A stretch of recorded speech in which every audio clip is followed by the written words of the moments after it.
ನಮಸ್ಕಾರ.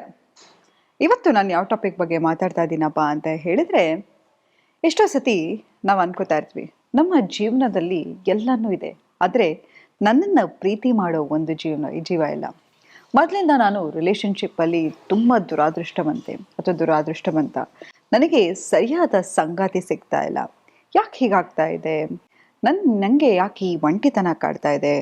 ಒಂದು ಉನ್ನತವಾದ ಒಂದು ರಿಲೇಶನ್‌ಶಿಪ್ಪನ್ನು ಮ್ಯಾನಿಫೆಸ್ಟ್ ಮಾಡೋದು ಹೇಗೆ ಅನ್ನೋದ್ರ ಬಗ್ಗೆ ಇವತ್ತಿನ ಸಂಚಿಕೆಯಲ್ಲಿ ಹೇಳ್ತಾ ಹೋಗ್ತೀನಿ.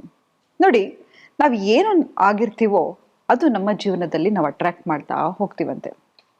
ಎಷ್ಟೋ ಸತಿ ನಮ್ಮನ್ನು ನಾವು ಅಕ್ಸೆಪ್ಟ್ ಮಾಡ್ಕೊಂಡಿರಲ್ಲ. ಎಷ್ಟೋ ಸತಿ ನಮ್ಮ ಬಗ್ಗೆ ನಮಗೆ ಗೌರವ ಇರಲ್ಲ. ನಮ್ಮನ್ನು ನಾವು ಪ್ರೀತಿ ಮಾಡ್ಕೋತಾ ಇರಲ್ಲ.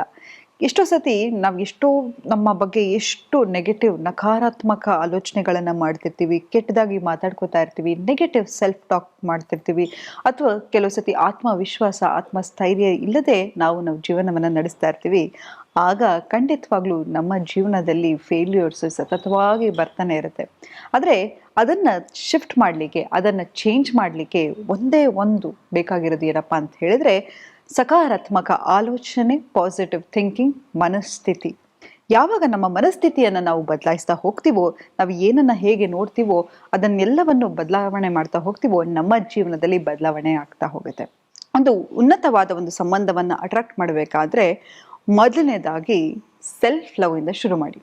ಎಷ್ಟೋ ಸತಿ ನಾವು ನಮ್ಮನ್ನು ಸರಿಯಾಗಿ ನೋಡ್ಕೋತಾ ಇರಲ್ಲ. ನಾವು ಯಾವುದೋ ಒಂದು ಬಟ್ಟೆ ತೊಗೊಂಡು ಶಾಪಿಂಗ್ ಮಾಡೇ 2 ವರ್ಷ 3 ವರ್ಷ ಆಗಿರುತ್ತೆ. ನಾವು ಒಂದು ಹೊಸ ಬಟ್ಟೆ ತೊಗೋಬೇಕಾದ್ರೂ ನಮಗೆ ನಾವು ಯೋಚನೆ ಮಾಡ್ತಾ ಇರಲ್ಲ. ನಮ್ಮ ಕೈ ಉಗುರಾಗಿರ್ಬೋದು, ತಲೆ ಕೂದಲಿಗೆ ಎಣ್ಣೆ ಹಾಕೋದಾಗಿರ್ಬೋದು, ಯಾವುದನ್ನೂ ನಾವು ಗ್ರೂಮ್ ಮಾಡ್ಕೋತಾ ಇರಲ್ಲ. ಸದಾ ನಮ್ಮ ಸಂಗಾತಿ ಬಗ್ಗೆ ಯೋಚನೆ ಮಾಡ್ತಾ ಇರ್ತೀವಿ. ಇಲ್ಲ ಅಂತ ಹೇಳಿದ್ರೆ ಈ ಒಂಟಿತನದಿಂದ ಹೇಗಪ್ಪ ಆಚೆ ಬರೋದು ಅನ್ನೋದನ್ನ ಯೋಚನೆ ಮಾಡ್ತಾ ಇರ್ತೀವಿ.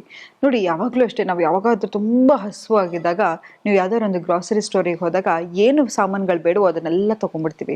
ಹಾಗೆ ನಾವು ಯಾವಾಗ ಪ್ರೀತಿಗೆ ಅಂಗ್ಲಾಚಿ ಬೇಡ್ತಾ ಇರ್ತೀವಿ ಅಥವಾ ಪ್ರೀತಿ ಬೇಕು ಬೇಕು ಅಂತ ಇರ್ತೀವೋ, ಆಗ ಯಾರಾದರೂ ನಮ್ಮನ್ನ ಕೆಟ್ಟದಾಗಿ ಟ್ರೀಟ್ ಮಾಡಿದ್ರು ಕೂಡ, ಟಾಕ್ಸಿಕ್ ರಿಲೇಶನ್ಶಿಪ್ಪಲ್ಲಿ ಇದ್ರೂ ಕೂಡ ನಾವು ಅಂತಹ ಸಂಬಂಧದಲ್ಲಿ ಉಳಿದು ಬಿಡ್ತೀವಿ. ಯಾಕಂತ ಹೇಳಿದ್ರೆ ನಾವು ಡೆಸ್ಪಿರೇಟ್ ನೀಡಲ್ಲಿರ್ತೀವಿ ಪ್ರೀತಿಗಾಗಿ. ಆದರೆ ಯಾವಾಗ ಈ ಸೆಲ್ಫ್ ಲವನ್ನು ಮಾಡ್ತಾ ಹೋಗ್ತೀರಾ, ಒಂದು ಹೀಲಿಂಗ್ ಪ್ರೊಸೆಸ್ಸಲ್ಲಿ ಹೋಗ್ತೀರಾ. ಯಾಕಂತ ಹೇಳಿದ್ರೆ ನಿಮ್ಮನ್ನು ನೀವು ಎಷ್ಟು ಚೆನ್ನಾಗಿ ನೋಡ್ಕೋತೀರಾ, ನಿಮ್ಮನ್ನು ನೀವು ಎಷ್ಟು ಗೌರವದಿಂದ ನೋಡ್ಕೋತೀರಾ.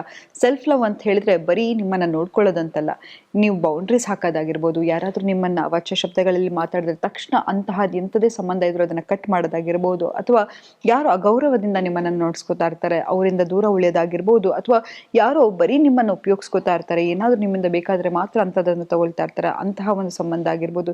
ಇದೆಲ್ಲವುದರಿಂದನೂ ನೀವು ಆಚೆ ಯಾವಾಗ ಬರ್ತಾ ಹೋಗ್ತಿರೋ ಆಗ ಅದು ಕೂಡ ಫಾರ್ಮ್ ಆಫ್ ಸೆಲ್ಫ್ ಲವ್. ಎಷ್ಟೋ ಸತಿ ನಮಗೆ ಕೆಲವು ಜಾಗಕ್ಕೆ ಹೋಗೋಕ್ಕೆ ಇಷ್ಟ ಇರಲ್ಲ, ಕೆಲವ್ರನ್ನ ಮೀಟ್ ಮಾಡೋಕ್ಕೆ ಇಷ್ಟ ಆಗೇ ಇರಲ್ಲ.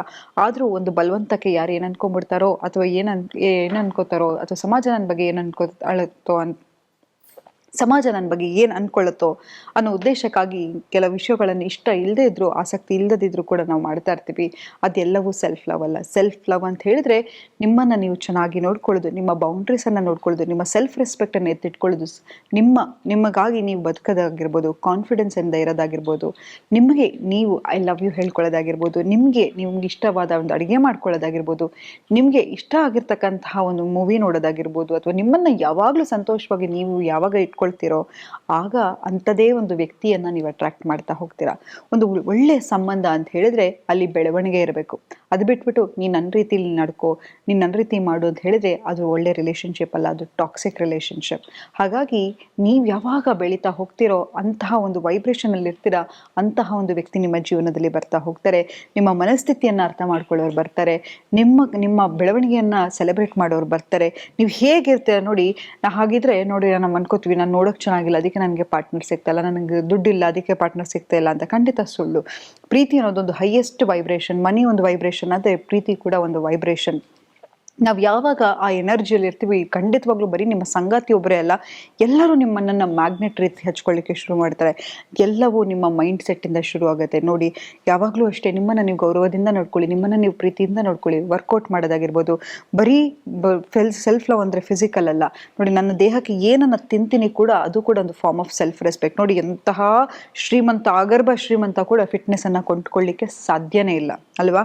ಆರೋಗ್ಯನ ಕೊಂಡ್ಕೊಳ್ಳಿಕ್ಕೆ ಸಾಧ್ಯನಾ? ಖಂಡಿತವಾಗ್ಲಿಲ್ಲ. ಅದೊಂದು ಇವತ್ತು ಇವತ್ತಿಗೆ ನೀವು ಒಂದು ಶಪಥ ಮಾಡ್ಕೊಳ್ಳಿ, ದಿನ ಬೆಳಗ್ಗೆ ನಾನು 1 ಅವರ್ ನನ್ನ ದೇಹಕ್ಕೆ ನಾನು ಕೊಟ್ಟೇ ಕೊಡ್ತೀನಿ.